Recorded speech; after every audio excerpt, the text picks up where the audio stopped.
Nonfiction has an odd reputation in the world of reading, often associated with adults, the desire to learn, and self-improvement. It's an odd spectrum within the world of books and literature that I feel most people understand but do not get the gist of. For someone who's been reading a plethora of books this year, I come to terms with how nonfiction works with reading as a whole, but have understood it to the point now that I want to teach you why you should read nonfiction books even if it's quote-unquote useless.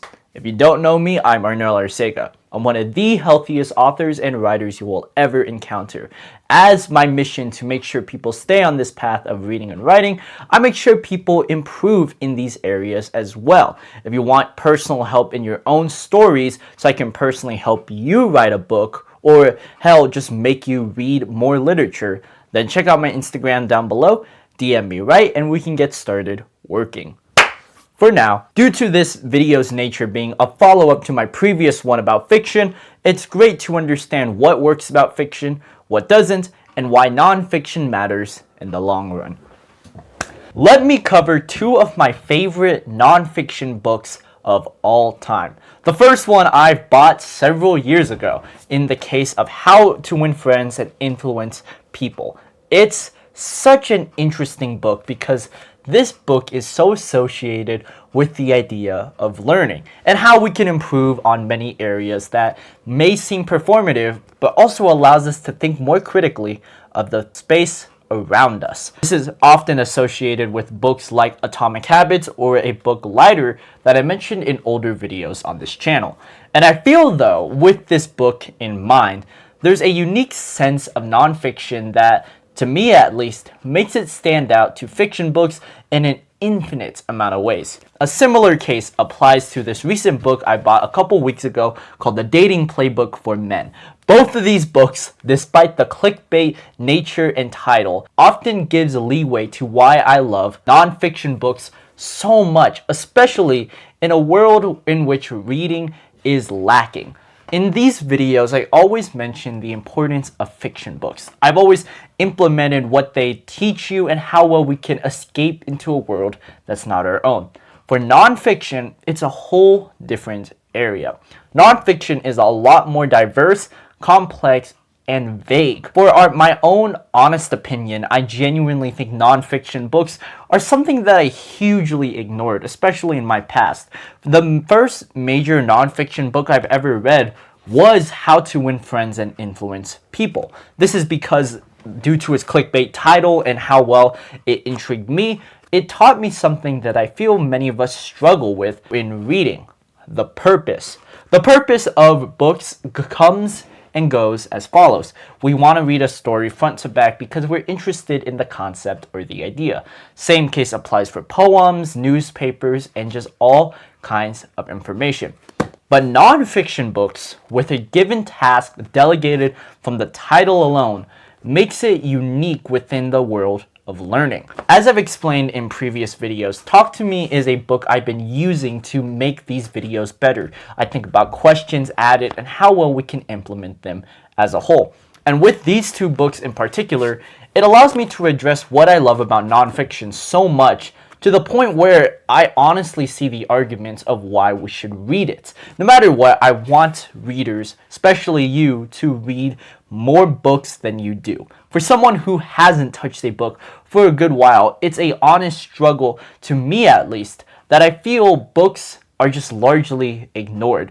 And this is because we don't know what books to read, and the concepts of it don't intrigue us. This is why I love nonfiction books, because these examples are some of the best ways nonfiction is implemented. When we think of nonfiction, it's all about the area of learning and the confidence, the swagger to get better at this craft. No matter what craft you want to do, nonfiction books allows us to be better at said craft just by the title and information alone. What I love about How to Win Friends and Influence People is, despite its age, it's one of the most unique, standalone, and timeless pieces that made me understand human nature as a whole. Nonfiction books have a power, a prowess of sorts, to be able to be greater than the sum of its parts. What I mean is it gives back information more than fictional stories. In the case of fictional stories, yes, some of my all-time favorite books are on the determining factor of a world that exists. But nonfiction is something I treat on a wholly different plane.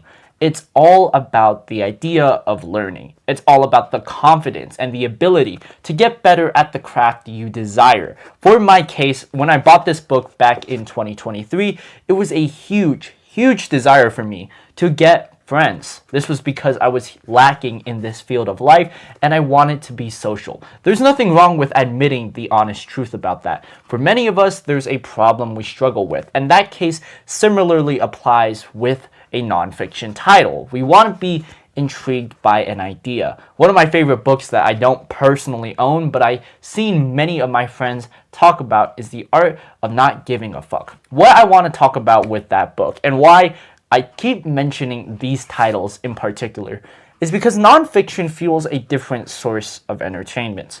For us, we want to learn and get better. We also want to understand human nature and be more considerate of the world around us. And this is where nonfiction stands out the best.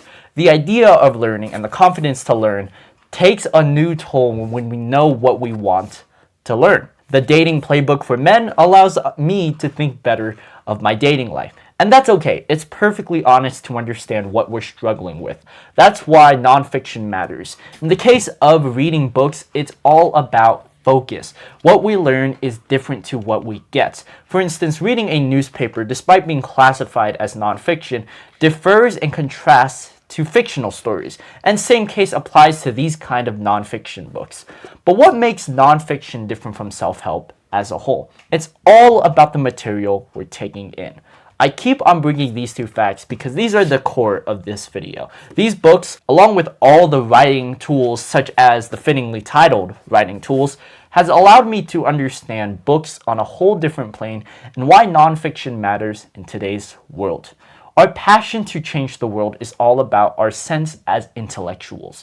We want to be able to challenge and make the world a better place, and I do this with these videos. I educate people to read books as well as to write their own stories. But for someone like me who doesn't dive too much into nonfiction, what I personally love about it and what challenges me the most to continue reading it, even if these titles, these clickbait ideas, and sometimes even just something you never expect me to read are quote-unquote useless, they give me a sense of hope. There's a book down here. I had it a couple years ago. It was a story that my computer science teacher gave me, and it was all about the fundamentals of computer science. This is similar to all those for basic stories. You know, we've seen them, the dummies like math, calculus, and even algebra to an extent. I had this book before I took a test. And this test is one that defined my year so graciously because I knew that if I were to study it better, the stronger and more passionate I get at learning. And this point is a story that doesn't involve something similar to self-help books like seen here. Self-help is classified underneath nonfiction, but this computer science book can also work because of its perception. Books like The Dating Playbook for Men or Writing Tools give us a sense of understanding that we don't get with fiction. It gives us direct information and tells us to talk to oneself, tells us to talk within and understand the stories we're reading, cultivate the stories we're writing. I love the fact that, for me at least, nonfiction gives us a sense of change. We can get better at sports depending on what books we read. We get more money, we get more gains, and we can talk to and socialize with people on a plane that many of us simply don't understand. The more books we read, the better. And the better we get at just getting this habit done of picking up a nonfiction story, even if it's just cluing you in by the title, will allow us to be better at our craft. There's a reason why I read so much of these books, so I can get better at influencing you. How to win friends and influence people? Yes, one of the major points discussed in this book is all about the leadership taken up from what you see in movies and TV shows. But that can also apply to books. Books give us a sense of challenge. It challenges us to be better than the sum of our parts. And like nonfiction books and every single book you see here, the more we read into it, the better our minds are shaped. We need to know exactly what type of book we are reading. And nonfiction, because of how sparse and varied it is, tends to lead us astray. What I want you to gather from this video is to take inspiration from similar books that I've been doing. If you're avid, especially on writing, then I suggest taking more stories like writing tools or writing fiction. Some of these examples, yes, are nonfiction telling you how to write fictional stories, but they give us a sense of power. The more knowledge we get, the better we understand people and humans around us. And the more passion we get at that, the better we can change the world. Similar cases apply to socializing and how we can use these to make ourselves better. I've been using these books especially for my second channel, which you can check out in the link in the description, to understand why people socialize and how we can improve just general gatherings as a whole. All in all, I want you to think about nonfiction less as this tedious mantle, a tedious kind of feeling that is different to fiction simply because it's not the same. It's different in the fact that it's not telling a story, but rather it's educating an audience. Some of the greatest information ever told and ever experienced, to me at least, came from nonfiction books, like How to Tell a Story or How Fiction Works. Despite the clickbait nature, it is similar to informational YouTube videos like this one, and it makes me better and more credible as an author and writer, sharpening my brain to be better and teach better ideas. The more passionate we are to change the world, the more likely we're going to read nonfiction stories. And even if it's more on the real life basis, something like How to Win Friends and Influence People is a great start, especially for someone like me who's never written a nonfiction book.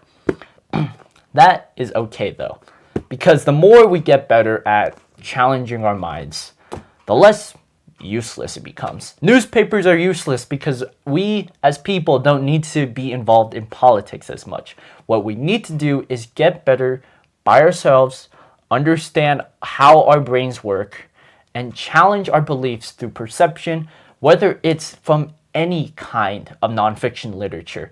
Nothing too crazy to make you rage. We need to read something that makes us feel discomforted, to challenge our beliefs. And when we get to that root, the core of why we feel certain ways and why we understand certain areas of the world, the change will be inevitable, and we will make the world a better place. I hope you enjoyed today's video, and I hope you can use this information to pick up a nonfiction book. It's different to fiction, yes, but it will give us more information from the sum of its parts. If you want personal help, once again, check out my Instagram down below. You can read my own fictional stories if you don't believe in the words of this video. And until next time, keep on reading, keep on writing, and take care.